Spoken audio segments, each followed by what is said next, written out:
Thank you for downloading this Real Agriculture podcast. Excite your crops with inputs from Excite Bio. Access nitrogen and phosphorus with Excite Bio's lineup of inoculants and ag biologicals. Since 2010, they've been helping farmers harness the power of the soil. Learn more at excitebio.ca. That's XITEBIO.ca.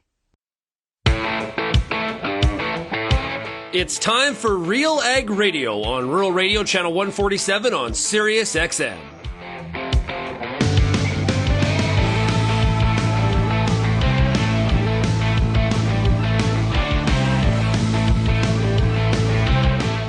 RealAg Radio and RealAgriculture.com is your home for insight and analysis of the issues that are impacting your farm business. Let's get real and get connected with RealAg Radio.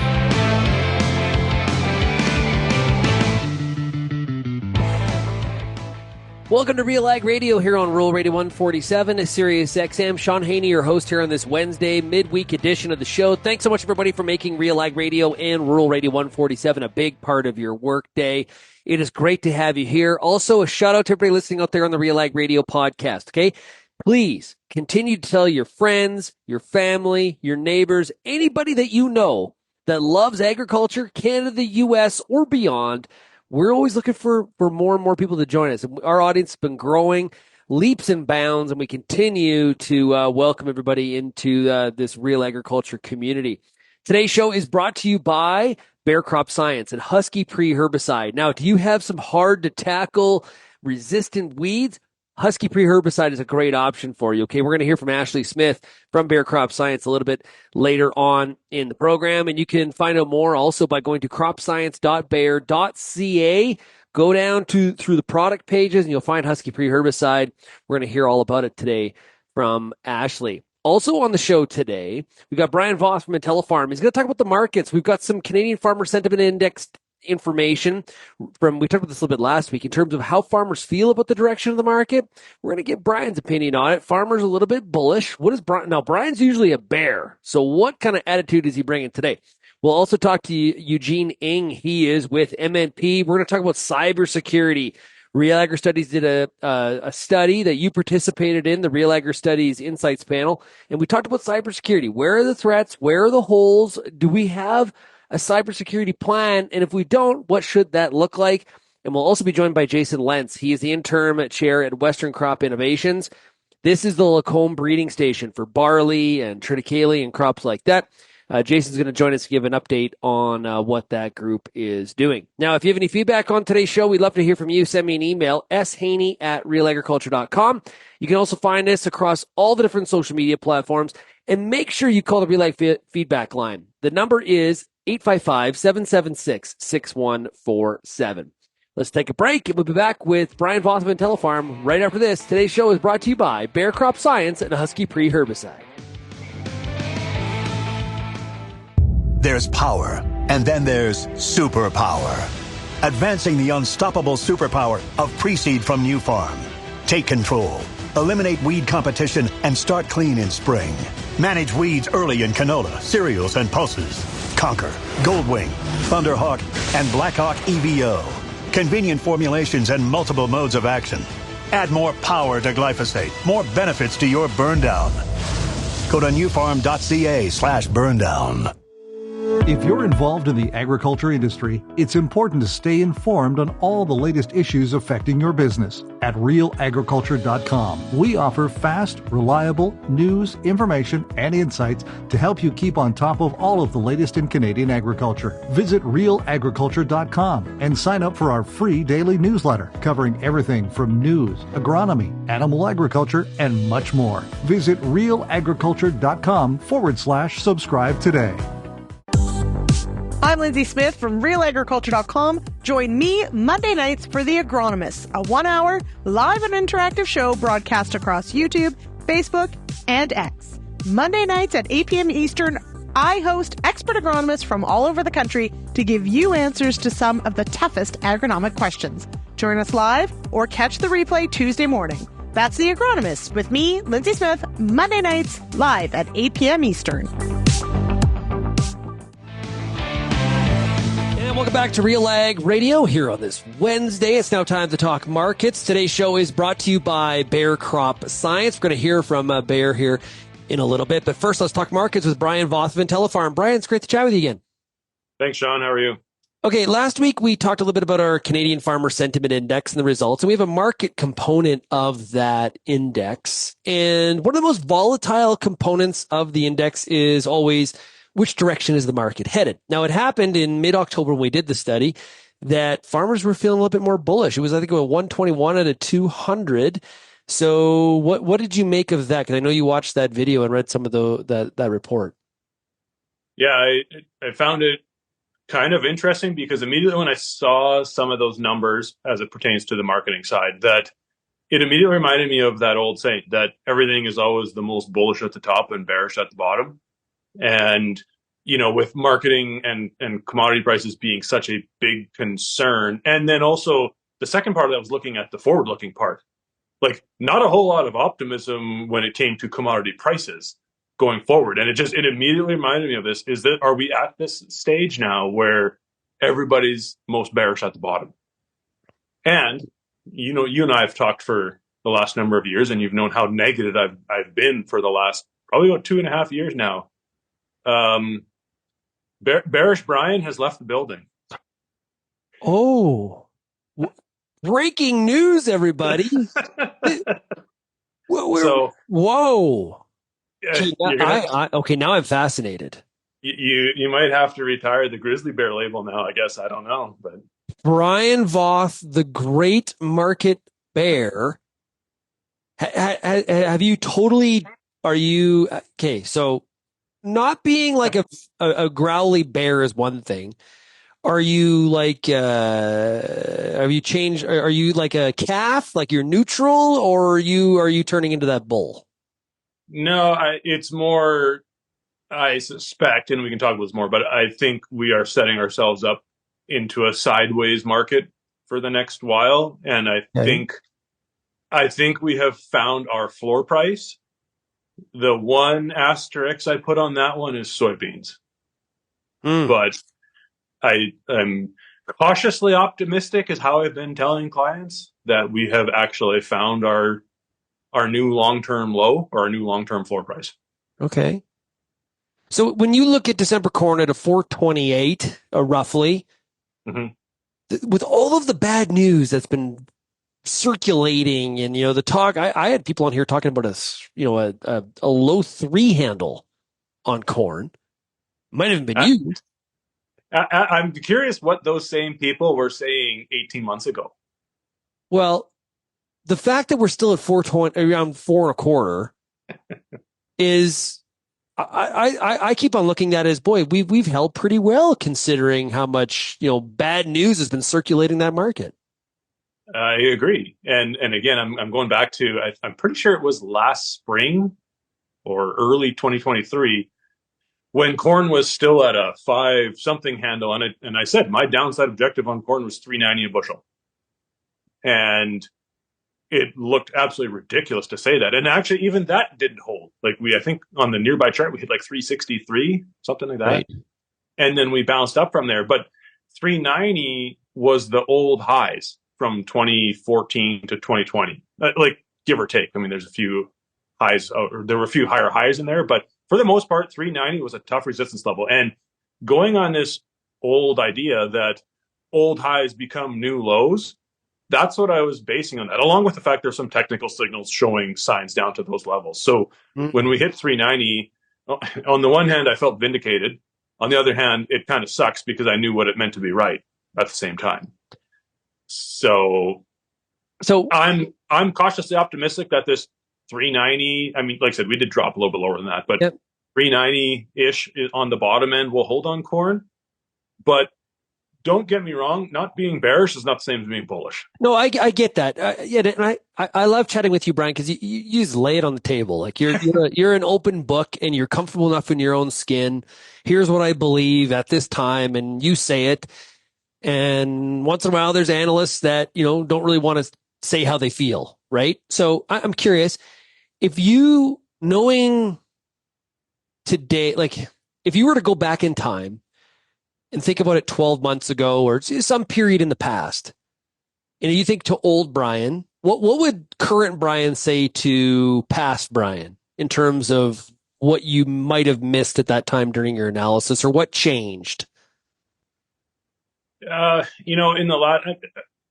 reality, we should have been more aggressive on sales, but the problem was the opportunities to sell at those higher levels were also still during the growing season.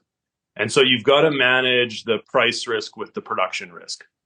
Unless if you're going down the futures and options road, and that's fine, you can do that too. But without that, if you're just talking about cash marketing, you can only realistically go so far and take on that much production risk by selling grain.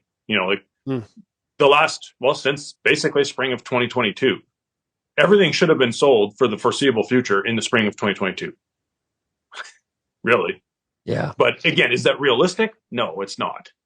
So there's this theoretical world that you can live in and say, well, this is theoretically what you should do and everything like that. But we live in a realistic world where that's not necessarily feasible.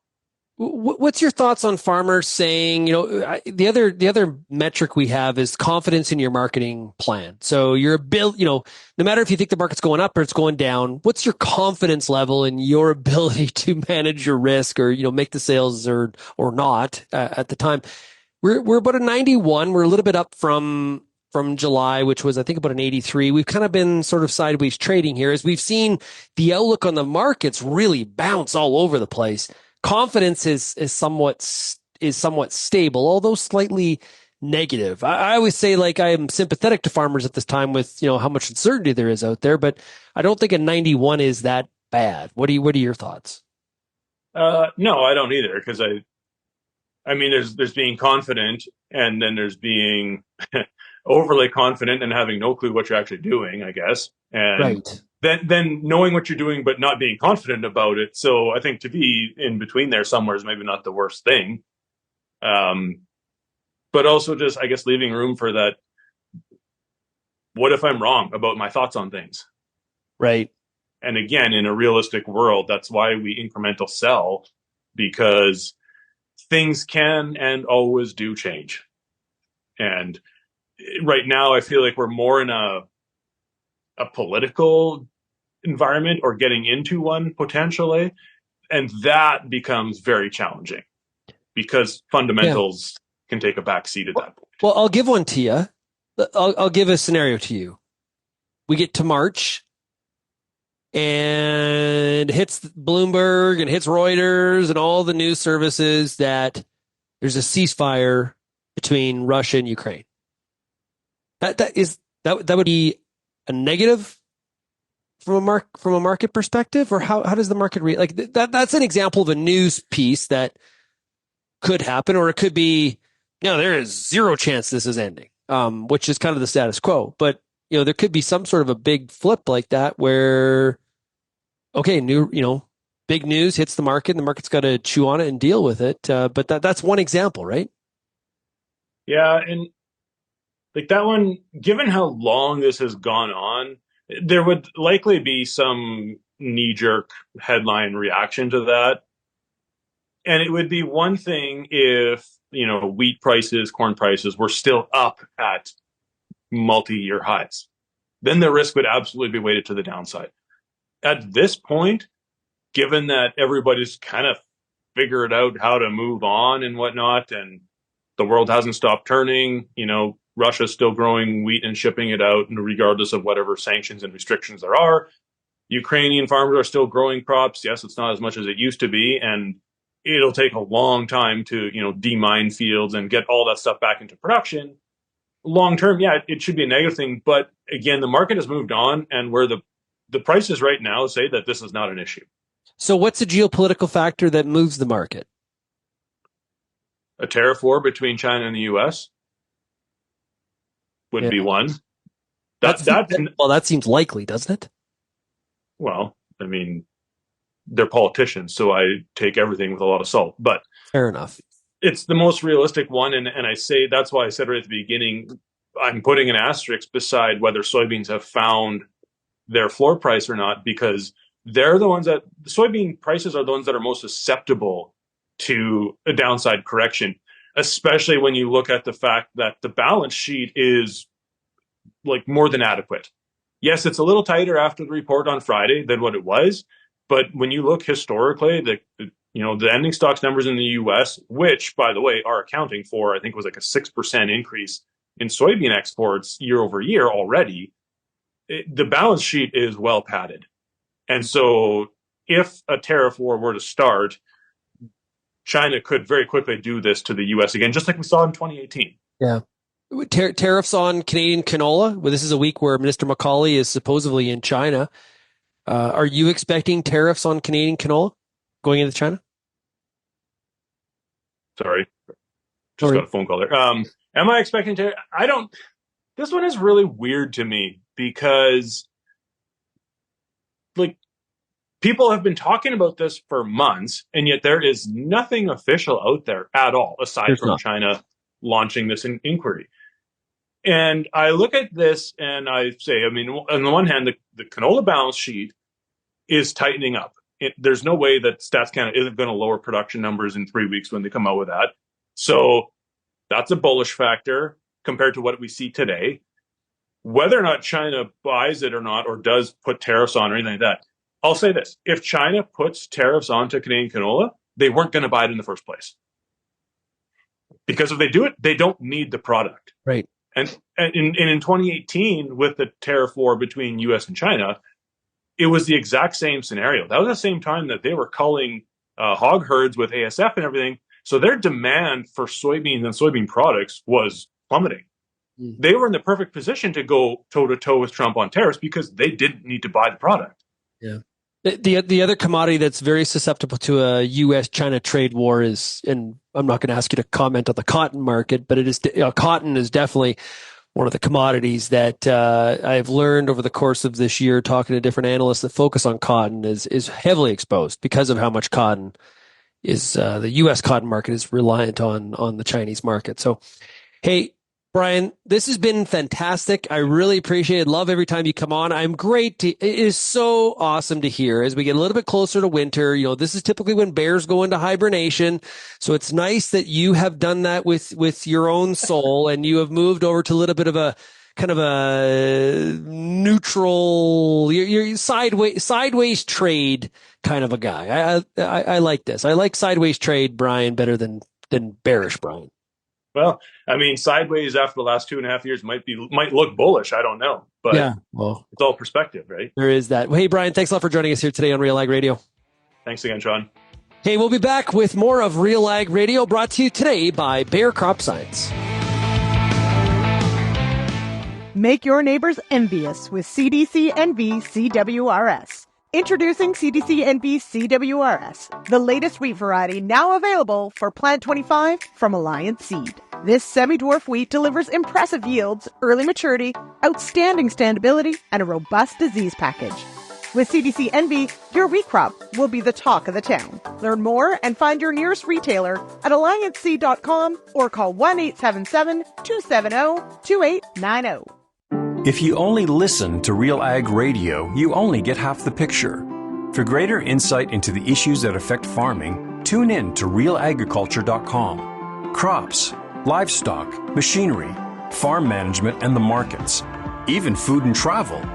Real Agriculture Online digs deeper into the topics that affect the way you work and live. So get connected today. Read, watch, and listen to the people who know at RealAgriculture.com. Peter Johnson at WheatPete, RealAgriculture.com. I'm the host of The Word, and I love doing The Word. I love the questions. I love the challenges. I love having to apply agronomics to all over the globe and areas outside of my normal jurisdiction. Also, I love the feedback the most, where growers challenge me, tell me about their plot results, help me to learn. The Word, absolutely the best part of my day. And welcome back to RealAg Radio. It's now time for a product spotlight with Bayer Crop Science, and we're joined right now by Ashley Smith. She's the marketing portfolio lead for crop protection. Ashley, how are we doing? Good. How about yourself, Shaun? Doing really good. We're definitely into the more wintry time of the year as harvest is wrapped up in Western Canada. Ashley, what consideration should be made to help manage some resistant weeds as we start to think about 2025? Absolutely. And honestly, Shaun, we're at the perfect time right now. Most everyone's all wrapped with harvest, and everybody's starting to kind of do that retrospective of how things looked and performed in 24. And honestly, that topic of resistance management is still top of mind. When we start talking about and discussing from a Bayer perspective, it comes down to the integrated pest management approach and really how we as a manufacturer can support both farmers and retails in their short-term but also long-term planning that is going to help not develop an over-reliance on chemical solutions, over-reliance on individual molecules, but looking at the higher level holistic approach. So a full-scale integration of cultural practices, chemical practices, and truly incorporating what they can throughout. And keeping in mind, whatever we do today is going to improve, but also impact what they do tomorrow. One key topic that's kind of top of mind within our team right now is how do we support farmers and retails in their planning so that we can impact the process of what practices are deployed. So what products, what practices growers are doing today so that it can actually improve what the crop rotation looks like next year. So what they do in cereals today is going to actually help their canola rotation next year or their pulse rotation next year be that much more effective. So trying to take that step back and looking at it from a higher lens. Yeah, the year, actually, great point. The years do definitely connect together. We think about them independently, but from an agronomic standpoint, they definitely connect. So we've got Huskie Pre. Curious, how does it work and when's it available? Absolutely. The newest addition to our Western Canada cereal portfolio is Huskie Pre. We're bringing it to market for 2025, and it's truly designed to be a specialist for that pre-burn application. It's the first Group 27 option for cereal growers in Western Canada, and it's really meant to be that extra power addition for Roundup pre-burn treatment. Although, unlike Infinity, so we have the Infinity portfolio today, which is used in crop, Huskie Pre is formulated specifically for pre-burn. What that means is we actually didn't formulate it with a crop safener, and we've made the adjuvants within it very aggressive. So designed for targeting that early germinating spring weed so that it's as effective and optimized as possible with the concentration of pyrosulfatol and bromoxynil. So two really aggressive molecules for early weed removal, whether it's kochia, lamb's quarters, buckwheat, and in specific, those species and populations that are growing in resistance. So it's unique in that it's going to be the first added product for pre-burn that's going to control 2, 4, 5, 9, and 14 resistant broadleaf weeds. Oh. So it's ultimately that rapid burn down and consistent burn down. A premium solution for those growers that are struggling today with what they're using for their pre-burn and really trying to enable their in-crop application. So control the weeds early so that when they get the later germinating flushes are a proper size for their in-crop application. I like that. Built for purpose. That's Absolutely. Perfect. That's very, very helpful and obviously increases the effectiveness of the product as well. Okay, so why did Bayer Crop Science create Huskie Pre to bring to Western Canadian farmers? It's a great question, Shaun, because life cycle management is always is a challenge when there's not always new molecules coming down the pipeline every other year. When it comes to the challenge of what we've got in Western Canada today, resistance management is at the forefront for weed management in particular. So by bringing Huskie Pre, we're addressing some of the toughest to control resistant species that are out there today. So we've recognized that the practice of a pre-burn application can be a very valuable tool for growers to integrate into their practices. So really bringing that Group 27 mode of action, selecting for those species early on so that it enables the success of their in-crop. We want to make sure that what we do today is then going to help provide the sustainable solution in the future and what pipeline innovations we have coming down the pipeline in the future and hopefully a new mode of action in the not so distant future as well. And make sure if you're going to be down at Agritrade, Crop Production Show, Manitoba Ag Days, you talk to Bayer at their booth about Huskie Pre. Ashley, if somebody wants more information on top of those farm shows, where do they get information on Huskie Pre? Absolutely. All of your local Bayer reps, our field team are fully equipped to answer questions, your local retail, and then also bayercropscience.ca. Great stuff. Thanks a lot for joining us for this product spotlight. Thanks, Shaun. Okay, we'll be right back on RealAg Radio, Rural Radio 147, Sirius XM, right after this. If you're serious about agriculture, RealAg's got you covered.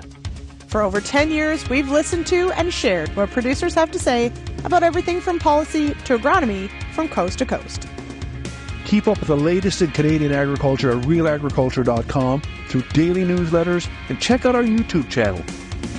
Thanks for joining us in the RealAg community as we continue to cover and serve North American agriculture.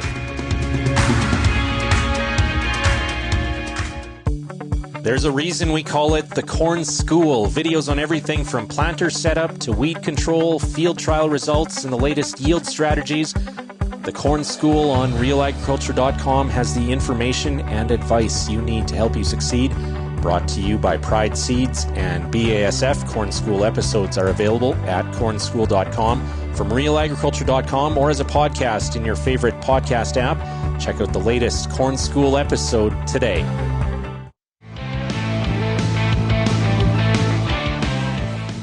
And welcome back to RealAg Radio, brought to you today by Huskie Pre Herbicide from Bayer Crop Science. Bayer is the sponsor of today's program. It is great to have them aboard. Longtime supporters of RealAg Radio. Make sure you give Bayer a follow on Twitter as well. At Bayer for Crops CA. That is Bayer Crop Science. You can also just search them on all the social media platforms. Give them a follow. Great supporters of today's program. And remember, Huskie Pre Herbicide. We did hear about it earlier from Ashley Smith, so if you missed that, make sure you go back and listen to the RealAg Radio podcast. We're now going to dive into a topic that it has a super big impact on a lot of farms in Canada and the United States, and that's cyber threats. And so if I was to ask you, do you have a cybersecurity plan on your farm? Likely about 79% of you do not. I think it's pretty well common. I'm not surprised by that number. That number comes from a collaboration between Real Agri Studies and MMP, where we surveyed Canadian farmers about their cybersecurity plans and just cybersecurity threats in general. Here to chat about some of the other findings that we had is Eugene Ng. He is a cybersecurity leader based in Toronto with MMP. Eugene, how's it going? Hey, Shaun. Thanks for having me. Okay, hey, that number, 79% of farms in Canada do not have a cybersecurity plan. I'm not surprised by that, but the question is, what do we do about it? Yeah, not surprising for sure. As far as steps go, there's a couple things come to mind when we talk about plans, right? The first one is what's my cyber strategy that you should be asking yourself, or what are some of the gaps that we should be working on or budgeting for moving forward? That typical cybersecurity plan, you can get a template from cyber.gc, which is the Government of Canada, cybersecurity website with a whole bunch of materials that people can access. There's a list of, the top 10 things that you can do as a small business or a small farm to be able to protect yourself against the more common threats that we're dealing with in cybersecurity. And the second plan, I would say, is probably an incident response plan that most farms should have in place today. So this would be, in the event that something does happen, who do you call? Who do you notify? Who's on your team? What's the conference bridge? What are the emergency contacts? Who's legal? So it's kind of putting all that stuff in place before something happens. Yeah, the most common types of cyber attacks as identified by the respondents was, number one was phishing, two was malware, then ransomware and password attacks. Yes. Now, what was interesting is that 82% of respondents said they have not received a cyber attack. That's likely some underreporting here from the audience. Maybe just I actually was attacked, didn't know. Or what are your thoughts or response to that? Yeah, that's the first thing I thought, Shaun, when I saw that statistic. I thought it was really, really low. most organizations and individuals are under attack every single day. It may not be, certainly not a manual attack, right, or potentially a targeted attack, but definitely an automated attack for credential stuffing or brute force or password guessing. Like those types of attacks are happening every single day across every single organization. So that statistic, certainly I would ask the question, how do you know if you have been attacked or are under attack, right? Do you have the metrics and the KPIs to identify that statistic? I would argue probably not. But you can rest assured that the threat actors are targeting all of us every single day. Yeah. And the sophistication here, everyone jokes about the Nigerian prince emails that went around for a long time, but sophistication and complexity has increased a lot over the years. And artificial intelligence, this is a great example of great product, amazing opportunity when used for good. When it's used by the bad side, it's a formidable threat. Yeah, and that's one of the major risks that the government of Canada just put out recently is this disinformation, certainly online, which can flow into kind of that social engineering or using AI to craft emails or using AI to do voice fraud, right? Or using AI to do video-based fraud. It's becoming harder and harder for the human eyes and ears to detect what's real and what's not. It's going to be a huge challenge for us, in the near future.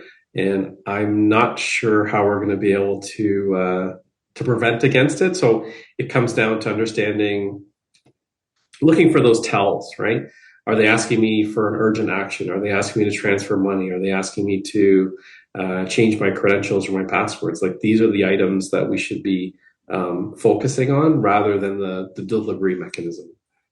Farmers over the age of 55 felt that they were somewhat little bit less knowledgeable on cybersecurity than some younger farmers. I think that's a surprise there, but because the average age of farms is like 58, does that make agricultural producers a little bit more susceptible to cyber threats than maybe some other industries?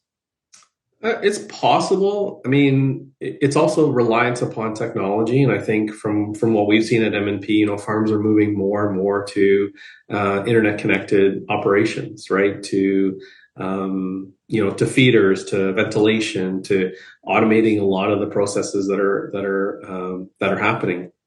And so I think the real risk is as we're connecting all these things to the internet and as reliance upon technology increases, then the risk profile increases. So I would certainly, while the age is one thing about knowledge, it doesn't surprise me. But I think there definitely is a greater risk for farms that are becoming more and more interconnected. Now, on the younger side, what was interesting is that we saw young farmers under the age of 35 less concerned about cyber threats. And so at first I was like, okay, maybe they're less concerned because they are more aware. They have maybe more likely to have a plan in place, things like that. It wasn't the case. Age really wasn't a factor in whether or not you had a cybersecurity plan.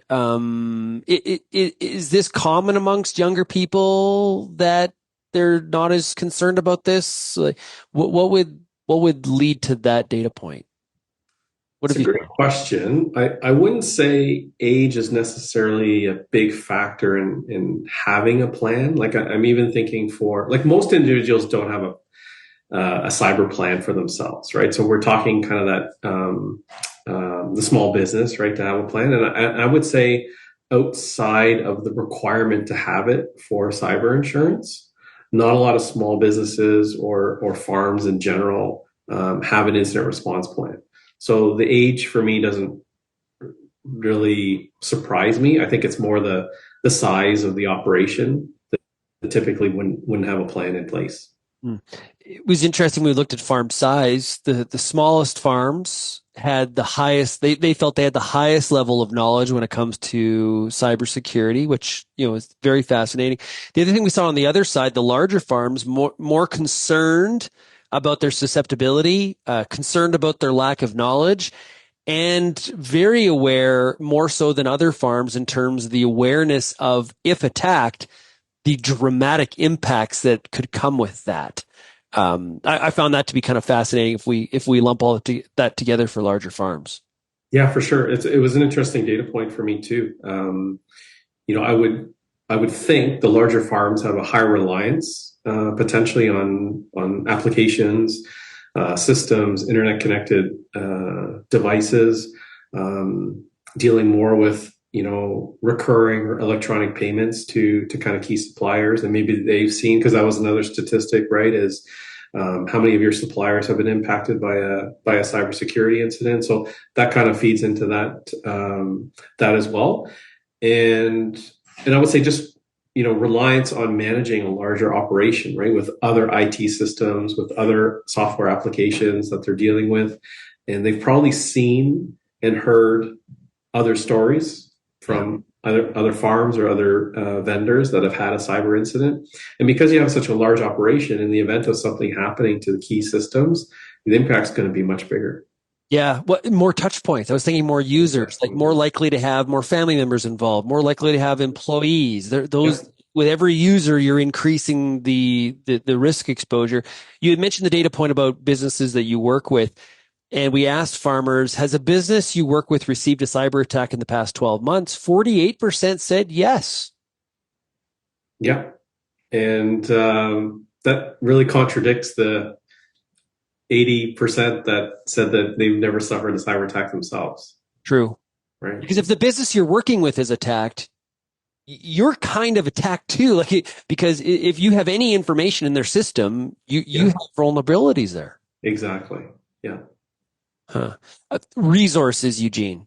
Where can farmers and ranchers go if they want to learn more about this topic and trying to defend themselves? Yeah, there's a great resource online, cyber.gc.ca. It's the Canadian government's cybersecurity website. There's a lot of training materials. There's a lot of top 10 things you can do as a small business. There's a lot of things you can do as an individual. There's a great threat report. They do it every couple of years now.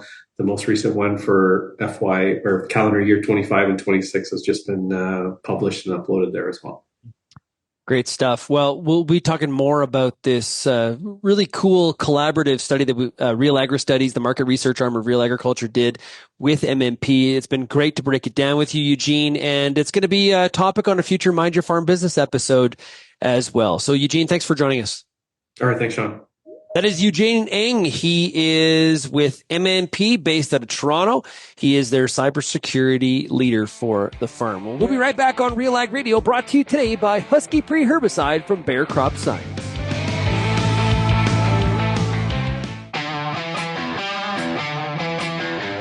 Advanced canola trait technology is here. And it's soon to be the talk of the town. Optimum Glide delivers excellent yield potential and agronomic trait performance. Improved crop safety. Enhanced weed control. And a wider window of application. You're going to want to see this. Learn more at OptimumGlide.ca. What were the issues in your fields this year? Did you do a soil sample?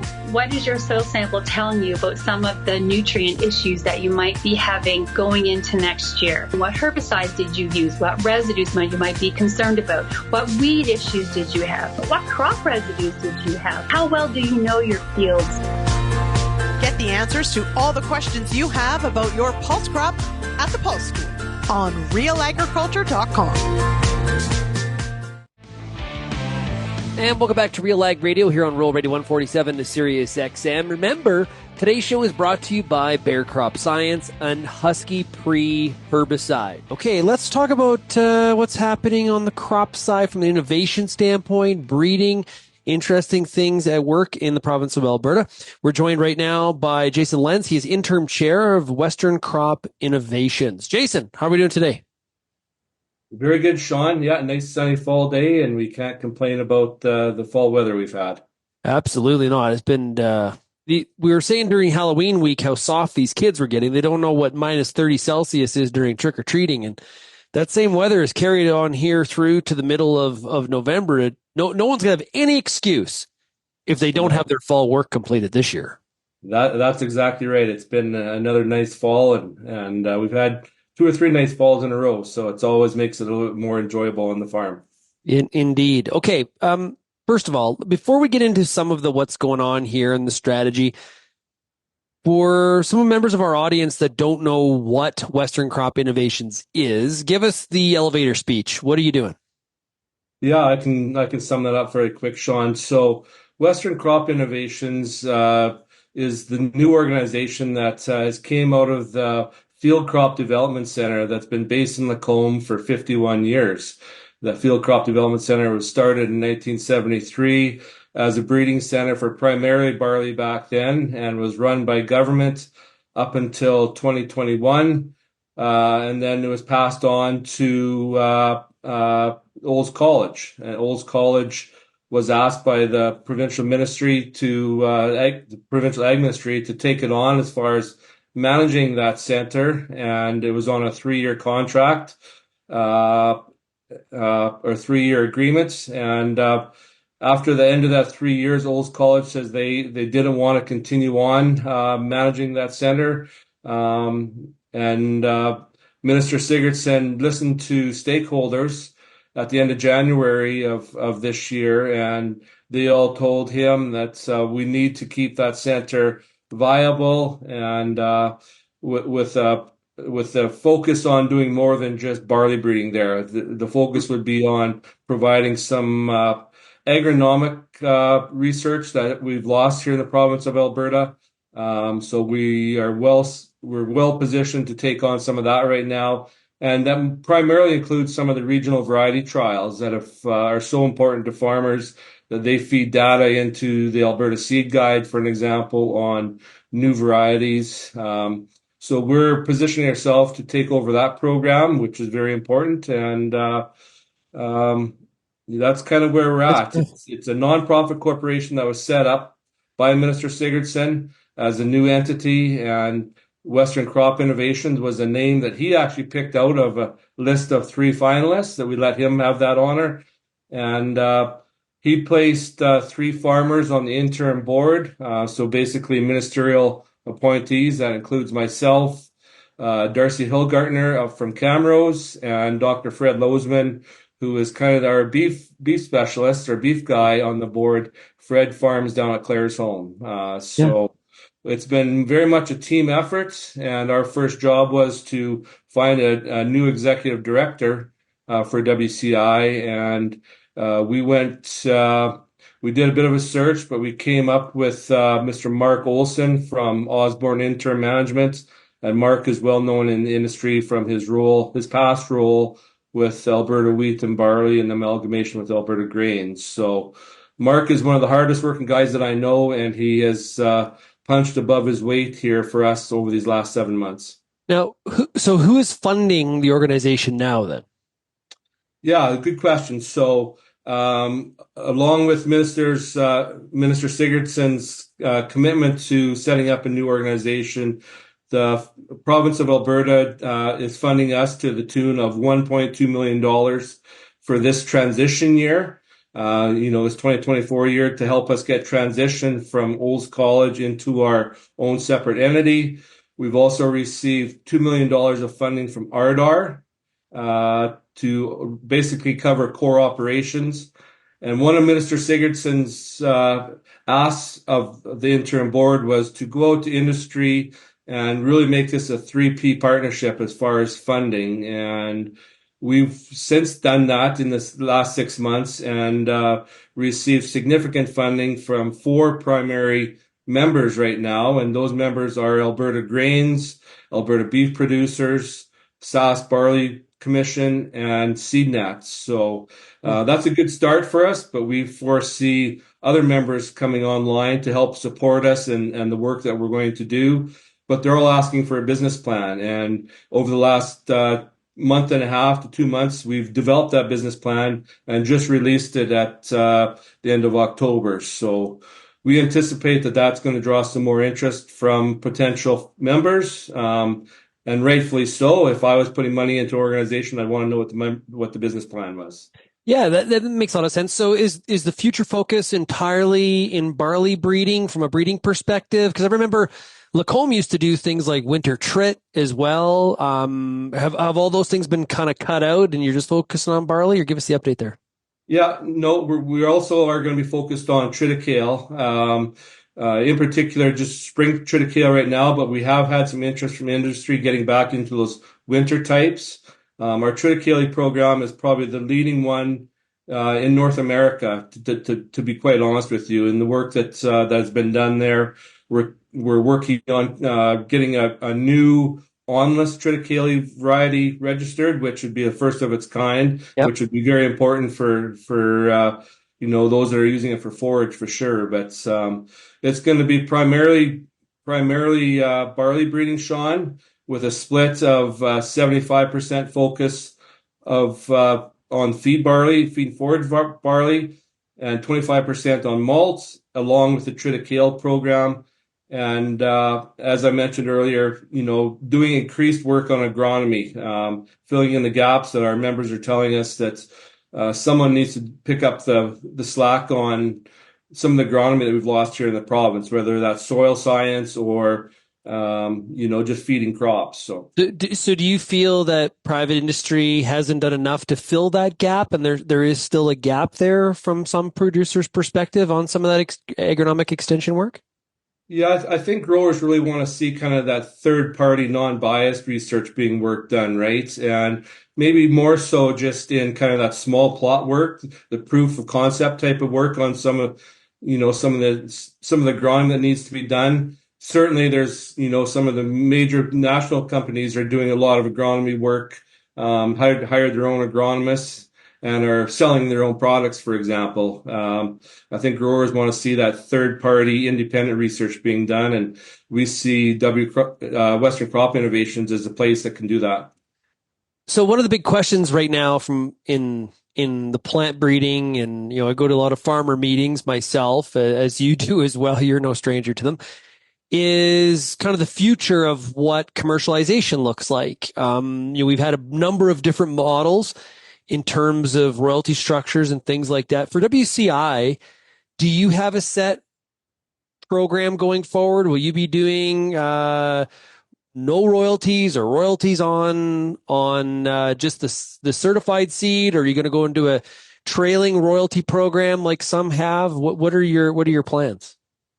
Yeah, well, our plan certainly isn't for Western Crop Innovations to solve the seed variety usage agreement dilemma that's been going on for the last 5 years. We see a place for it. I think as progressive farmers, we see a place for it for sure.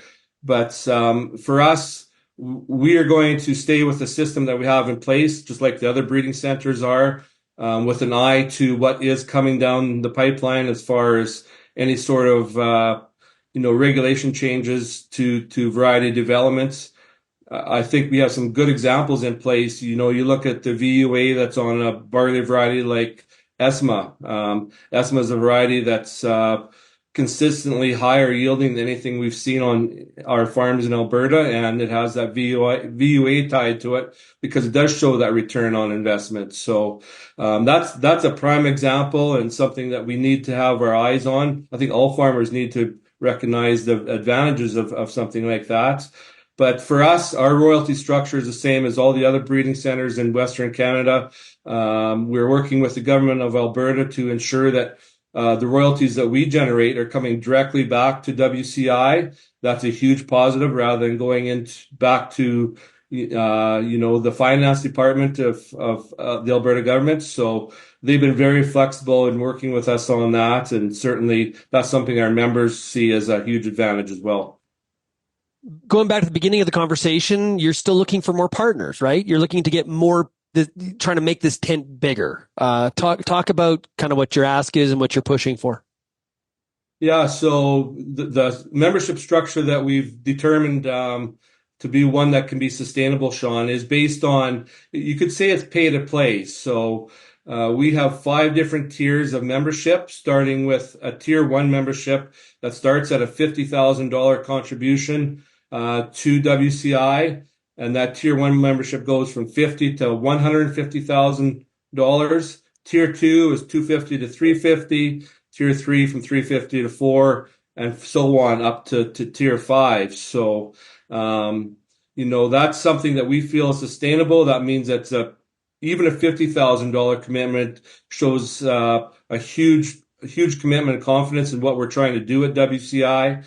We talked about doing it a smaller one. We talked everything from 10 to 15 to 50, but we had to make sure that we have enough funding in place that is meaningful, and we have members that want to be part of what we're trying to do here as far as build a sustained and long-term funding model for this center, because that's something that hasn't been in place, in particular for the last 3 or 4 years. So that's really important, and we do anticipate more members to come online, whether it's at the tier 1 level or higher, but they want to see the direction we're heading in our business plan, and I'm sure most of them have their noses in that plan right now because it was just released a few days ago.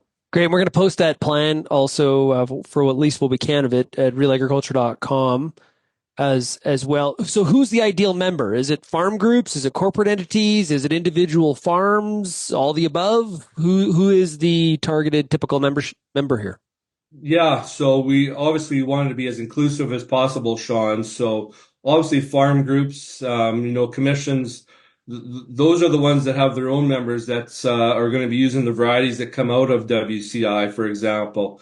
Alberta Beef came online very early on, committing a 3-year membership to us, but theirs, like others, has been no strings attached. Their vision was they wanted to contribute to the breeding center to avoid losing any more research capacity, in particular in barley breeding in Western Canada. So, we have to commend them for that, along with our other members that we have. Jason, thanks a lot for joining us here today. Really appreciate it. If somebody does want to discuss being a member in WCI, how do they do that? How do they get a hold of you? Well, they can go to our website, number one, Shaun. That's the website provides a great amount of information on what we are and where we like to go. And certainly any potential member can contact either Mark Olson, our executive director at WCI. His email's on the website, or myself. Those are your two first stops to being involved with WCI. Great stuff. Well, hey, enjoy AgriTrade this week. Will do. It's going to be a busy week for sure, Shaun, and good weather, so that's always a positive. Those people with the outside booths will survive the week. If you've been to AgriTrade some of the years, it is mighty cold outside for those outdoor booths. KJ, we'll talk to you later. Remember, today's show was brought to you by Bayer Crop Science. The website is cropscience.bayer.ca. Okay, cropscience.bayer.ca, and make sure you check out Huskie Pre-Herbicide from Bayer. We talked to Ashley Smith a little bit earlier on here in the program. You can go back and listen to that by going to the RealAg Radio podcast or catching the replay of RealAg Radio, which is every morning at 7 a.m. Eastern here on Rural Radio 147. If you have any feedback on today's show, we'd love to hear from you. Send me an email, shaney@realagriculture.com. You can find Real Agriculture across all the different social media platforms. You're also, we'd love to have you call the Real Ag feedback line, 855-776-6147. Big shout out to Bayer Crop Science for being the sponsor of today's show. Make sure you talk to them about Huskie Pre-Herbicide, and we'll talk to you again tomorrow. Cheers, everybody.